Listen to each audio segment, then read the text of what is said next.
আজকে আমি দই কাতলা রান্না করলাম। দই কাতলা রান্না করার জন্য প্রথমে কড়াইতে সর্ষের তেল দিয়ে আমি কাতলা মাছগুলো ভেজে নিচ্ছি।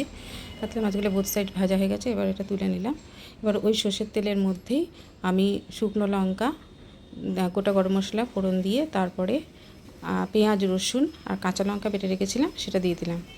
মশলাটা একটু কষে নিয়ে তাতে লবণ দিলাম, দিয়ে আর একটু কষে নিয়ে পরিমাণ মতো আদা বাটা দিলাম।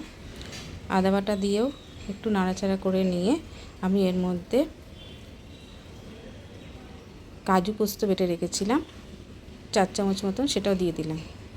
কাজু পোস্ত বাটাটা দিয়ে নাড়াচাড়া করে আমি এর মধ্যে দিয়ে দেবো হাফ কাপ পরিমাণে দই। দইটা আমি আগে থেকে ভালো করে ফেটিয়ে রেখেছিলাম, সেটা আমি দিয়ে দিচ্ছি। দইটা দিয়ে একটু নাড়াচাড়া করে আমি দই বাটিটা দিয়ে জলটাও দিয়ে দিচ্ছি। এবার একটু ফুটিয়ে নেবো এর মধ্যে, এটা ফুটিয়ে নিয়ে আমি এর মধ্যে ভাজা মাছগুলো এবার ছেড়ে দেবো। মাছগুলো দিয়ে একটু ফুটিয়ে নিচ্ছি, নিয়ে এটা গরম মশলার গুঁড়ো দিলাম আর অল্প পরিমাণে একটু ঘি দিলাম। আমার দই কাতলা রেডি। এবার এটা আমি নামিয়ে নেব পরিবেশন করার জন্য।